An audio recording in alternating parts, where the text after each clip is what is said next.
Este programa es presentado por English Spot, Teaching the Future.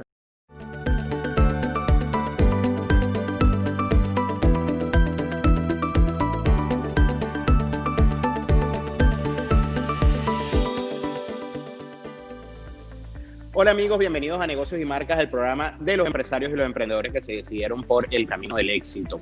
Hoy vamos a seguir con nuestro ciclo de programas sobre la psicología del consumidor. Estamos adentrándonos en el mundo, en las cabezas de nuestros consumidores y también en sus corazones y en sus emociones para poder hacer que su marca, su producto o servicio sea más productivo, se venda más, cale mejor. Y para ello, hoy vamos a hablar de un tema del cual yo desconozco completamente, pero tenemos con nosotros a un especialista, Luven Manso. Bienvenido, Luven, gracias por estar con nosotros. Luven es psicólogo clínico y es especialista en onomástica. Luven, cuéntanos, ¿qué es onomástica? Caramba, Leonardo, mi estimado, muchísimas gracias por esta gentil invitación, permitirme estar con tu audiencia. La onomástica es la disciplina que se encarga de averiguar cuál es el origen y significado de los nombres. Es una disciplina que deriva de la lingüística, por lo tanto es científica, es un elemento sometido a investigación. Y digamos que en psicología es utilizada como una especie de reactivo. A ver, cuando yo te digo a ti qué significa, por ejemplo, Leonardo, y te digo que mira, Leonardo viene de león, que viene a su vez de la palabra germana leoth, que significa pueblo, y ardo viene de har, que significa esforzarse y proteger. Entonces yo te digo a ti en este momento que tu nombre significa aquel que protege y se esfuerza por su pueblo, por su gente. Entonces en este momento yo te acabo de hacer reaccionar. El reactivo hizo que tú reaccionaras, igualito que en la química, y empiezas tú a analizarte. No solamente empiezas a pensar en ti mismo de manera distinta como tú piensas en tu cotidianidad, sino que lo acabas de hacer de manera simbólica. Y eso ya automáticamente es una superautopista para el análisis. Obvio, te acabo de dar un ejemplo con un nombre propio, pero lo mismo se aplica exactamente igual, se aplica con los nombres de las empresas, con los nombres de las marcas, de los productos, porque simplemente un nombre es un símbolo, pero es un símbolo que tiene que ver con tu identidad, en este caso con la identidad de la empresa, con la identidad de tu producto, y al cual o ante el cual reaccionarán, por supuesto, tu público consumidor, tu target destino, y no solamente, digamos, el target de tus compradores, de tus consumidores, también reaccionará la gente que pertenece a tu empresa. Entonces, elegir un nombre es algo fundamental. Si elegir el nombre para un hijo es todo un reto, ese reto cuando se trata de las empresas es interesantísimo porque es prácticamente como también tener un hijo. En ese emprendimiento la gente ahí está alegando muchas cosas. Luven, y es una de las cosas más difíciles. Yo me encuentro con muchos empresarios, emprendedores que ya tienen la idea completa de su negocio, pero pasan meses determinando cuál es el nombre, como es algo que realmente no es, digamos, sujeto de investigación, de manera de que tú no va a surgir por ejemplo, de una investigación de mercado. Podría ser, pero es sumamente costoso. La gente pasa mucho tiempo pensando en cuál es su nombre. Entonces, claro, tú puedes elegir el nombre de tu marca o tu producto por algo que signifique para ti algo, o por algo que signifique para la persona o para el consumidor, o que va a destruir el producto, como se llama en publicidad, algo. Entonces, en este mundo, en este caso, existen nombres de nombres, ¿no? ¿Qué pasa con nombres que son compuestos o nombres que son inventados, que realmente no significan nada? ¿Se le puede hacer un análisis onomástico a un nombre que es inventado?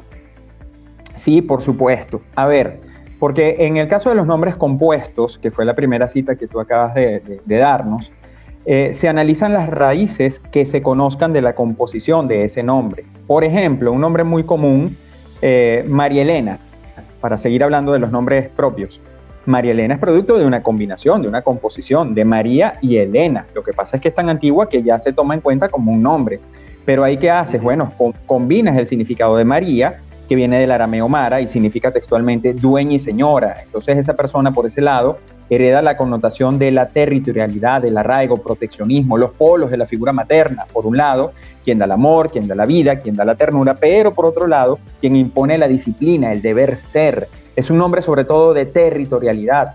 Pero a eso ahora le unes Elena, que viene del griego ele, que significa textualmente brillante, resplandeciente, y en el lenguaje simbólico todo lo que esté asociado a la luz representa el conocimiento, porque es lo que vence las sombras de lo desconocido. Entonces, fíjate, en esta combinación, tú acabas de bautizar a una persona con los símbolos inherentes a ser la dueña y señora del conocimiento. Fíjate cómo el semblante y el conducente ahora forman un nuevo símbolo. Y eso es lo que ocurre Increíble. en el caso de los nombres compuestos, tal cual. Ahora, en el caso de los nombres de fantasía, el término técnico es atropopaico, es decir, de fantasía, que aparentemente no tienen una raíz conocida.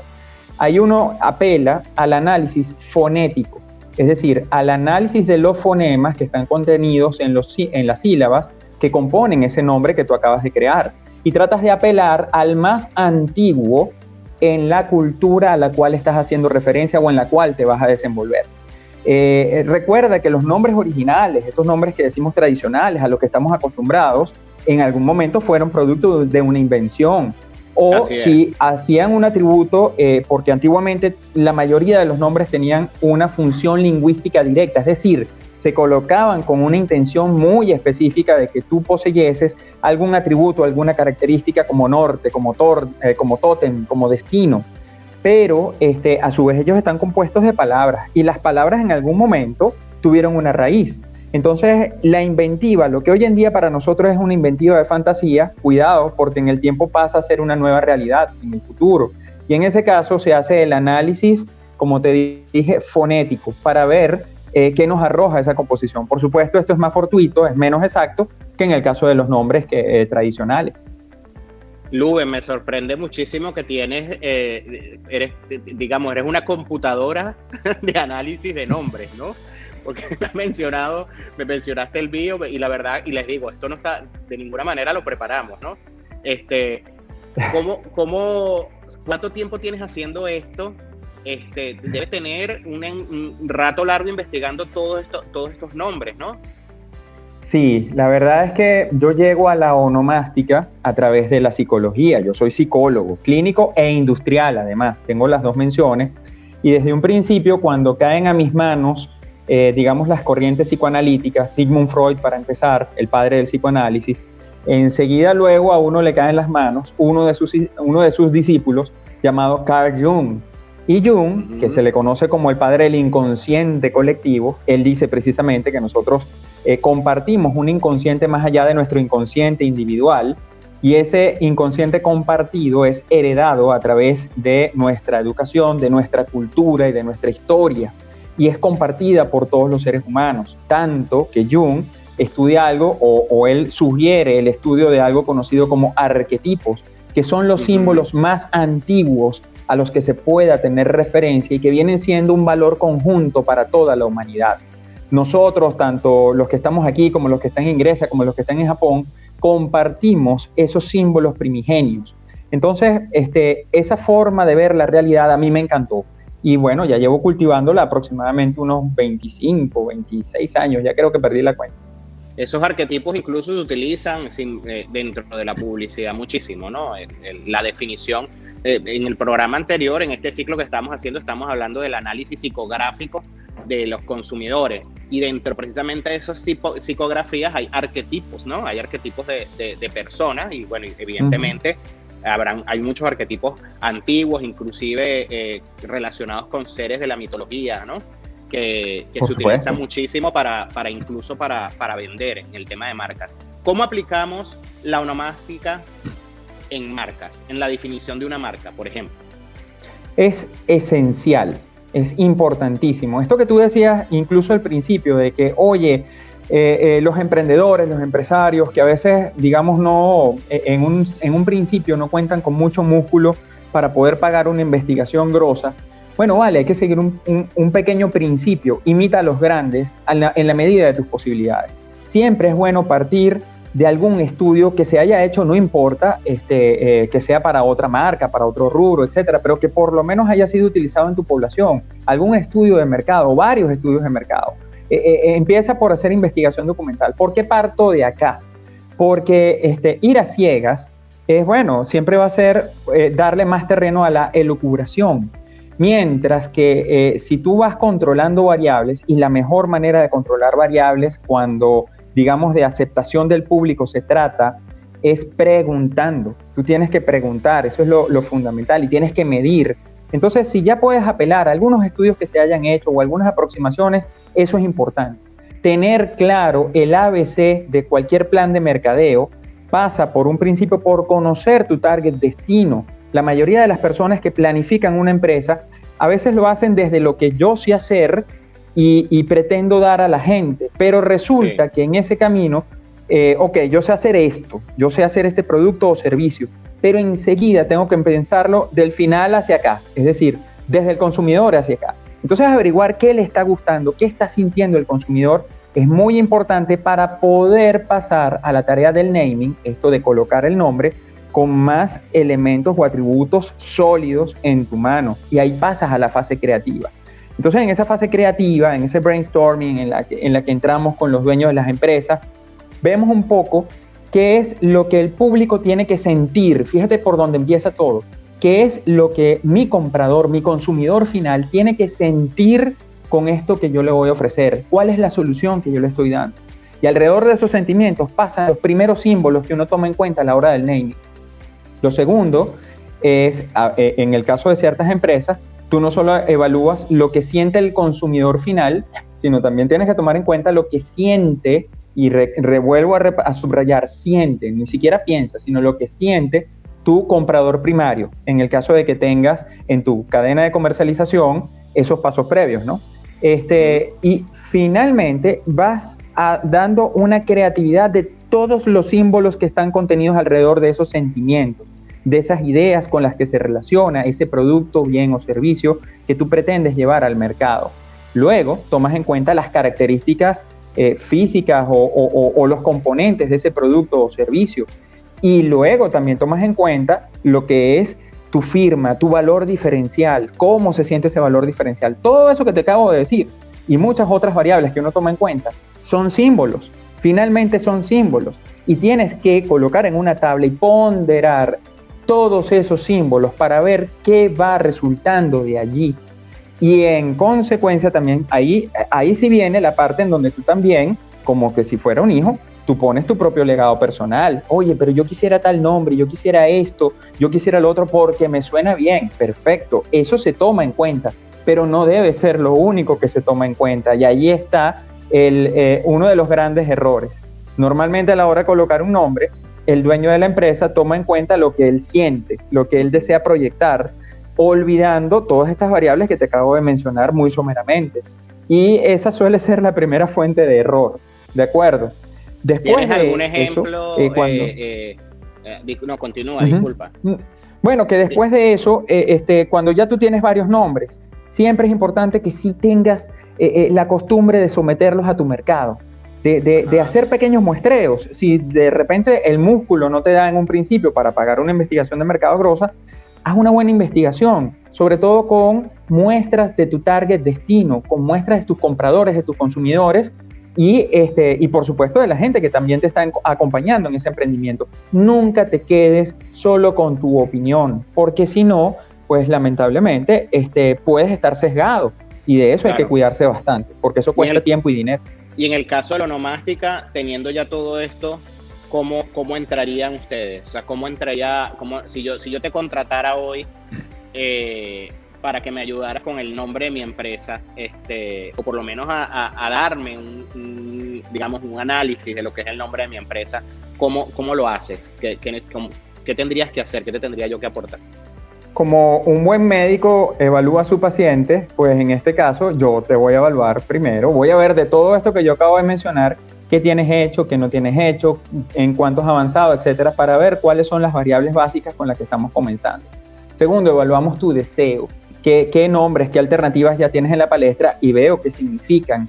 Tercero, empezamos a hacer un brainstorming contigo, tomando en cuenta todo esto como trabajo previo, y analizamos simbólicamente qué es lo que estamos transmitiendo con cada uno de los mensajes que estamos tomando en cuenta y medimos si esos símbolos resultantes tienen punch, tienen llegada, y segundo, cómo tienen receptividad actualmente desde el punto de vista estadístico, con pruebas que se han hecho en diferentes segmentos de la población para ver cómo es la receptividad. También hacemos estudios de segmentación. Es importante saber cómo actualmente tus competidores se están comunicando ya y qué nombres tienen ellos, porque es importante evaluar todo tu entorno a la hora de colocar un nombre para que ese atributo diferencial cuente. Luego evaluamos muy bien no solamente la marca que estás pensando. Recuerden que a la hora de transmitir una marca, no solamente la marca va sola, siempre hay que tomar en cuenta sus acompañantes, que son sus descriptores y el eslogan. Siempre es esa tríada, hay que evaluarla. Marca, que es el nombre del producto o del servicio, sus descriptores, es muy importante escoger buenos descriptores. Y tercero, el eslogan, que es esa frase de conexión emocional. Tú tienes que evaluar todo eso en conjunto. He visto casos en donde, hay clientes que escogen nombres que en un principio no tienen un significado y que de paso no tienen un significado específico, ¿no? Conocido, pero que de paso no le ponen descriptores, pero es un eslogan. Entonces ahí ya tú le estás pasando a tu target destino, a tu comprador, toda una tarea de investigación para contigo. Entonces lo estás poniendo a trabajar para que te conozca y eso se traduce en menos compras, en menos ventas. Eso se traduce en más esfuerzo para el cliente. Recuerda que tú tienes que hacerle la tarea al cliente. El cliente Tengo no puede... dos preguntas, Rubén, importantes. Adelante. Con los acrónimos, por ejemplo, VPITV. ¿Cómo funciona la onomástica? ¿Por fonética también? Sí, funciona por fonética, pero en segunda instancia. En segunda instancia, la primera instancia es el significado implícito. Obvio que, primero tiene que tener punch y recordación, tiene que ser fácil para recordar. Con los acrónimos hay que tener mucho cuidado en que esas letras realmente te den algo que sea fluido y que sea recordable, insisto en esto. Segundo, inmediatamente tú tienes que colocarle abajo los descriptores correspondientes a ese acrónimo, es decir, de dónde sale, cuáles son los nombres que lo componen, esos son los componentes, y inmediatamente abajo el descriptor y el eslogan si puede. Es decir, no puede ir un acrónimo solo, mucho cuidado con eso, sobre todo cuando estás naciendo, porque acuérdate que la colocación de ese acrónimo o de esa palabra no conocida dependerá de tu músculo publicitario. Es decir, si yo, por ejemplo, te voy a nombrar, voy a crear una marca en este instante contigo. Esa marca se llama Bujo, incluso, Bujo. Y tú me dirás, bueno, ¿qué es Bujo? Bueno, yo ahí empiezo a describirte, bueno, mira, un bujo es algo amarillo y tiene 2 patitas y un pico. Enseguida tu cerebro, por reacomodación, acaba de asociar bujo probablemente con un pollito, ¿verdad? Probablemente, por los descriptores que sumé. La palabra bujo no existe, pero yo acabo de crearla en tu mente y es algo que se parece a un pollito. Entonces, esa aproximación, luego el cerebro necesita que se la refuercen y se la refuercen y se la refuercen. Y reforzar ese mensaje en términos de publicidad significa músculo de comunicación. Entonces, si en un principio tú no cuentas con mucho músculo para comunicarte, hazle la tarea fácil al cliente y sé muy bueno a la hora de colocar un nombre que sea fácil de recordar y sobre todo no escatimes en colocar excelentes descriptores de tu producto o servicio. Por ejemplo, si bujo fuera alimento para aves, enseguida debajo de bujo tengo que colocar alimento para aves. Y ya tú sabes de qué se trata y haces la asociación estratégica. Si yo no coloqué los descriptores, olvídate que vender bujo requerirá mucho más músculo. ¿Me explico? Claro. Requerirá que tú lo comuniques y lo comuniques y lo comuniques. Y eso ha sido la historia de las marcas más famosas. Sí, así es. Bueno, de hecho, muchas marcas pasaron más bien al acrónimo ya después de años de tener reconocimiento. Otras que ya son muy reconocidas, incluso le quitaron el nombre y dejaron solo el logotema. O sea, nada más el icono. Tengo una pregunta. Branding personal. Las personas que lanzan su branding personal y se cambian el nombre. Es decir, utilizan otro nombre para su branding. ¿Qué sucede allí con su nombre? Con su nombre que es un símbolo propio, ¿no? Que han tenido durante mucho tiempo. Excelente. Muy buena pregunta. A ver, el seudónimo, o el nombre artístico en este caso, es la imagen de un personaje que tú estás creando. En ese caso, tu seudónimo va a ser una especie de alter ego que tú creas, un personaje, un alter, es decir, algo alterno, y ego es tu yo, es decir, va a ser un yo paralelo, un yo que es público, y él va a tener de respaldo esos nombres que son tuyos. Por ejemplo, Leonardo José, que son tus nombres. Por cierto, José viene del hebreo Yoshua, significa aquel a quien Dios agranda y se sobreentiende la familia, por lo tanto es un nombre de fertilidad, lo que representa productividad. Entonces fíjate, tú vas a tener, Leonardo José, esas características de proteger a tu gente y ser productivo dentro de tu propio acervo. Eso te acompaña y eso lo transmites. Pero de repente tú escoges otro seudónimo. Esos símbolos no te abandonan, pero tú estás destacando ahorita esa máscara, esa marca. Lo que sí es importante es que tú definas muy bien cuál es ese personaje que tú quieres proyectar, si es que escoges esa vía del seudónimo del personaje. Ojo, es un recurso con sus pros y sus contras. Tiene que ser bien estudiado, bien canalizado. A mí me tocó, por ejemplo, mi segunda tesis de investigación fue aplicarle el test de Rorschach, que es el test más completo de personalidad que existe, el famoso test de las manchas, a la muestra de locutores más escuchados de la ciudad de Caracas.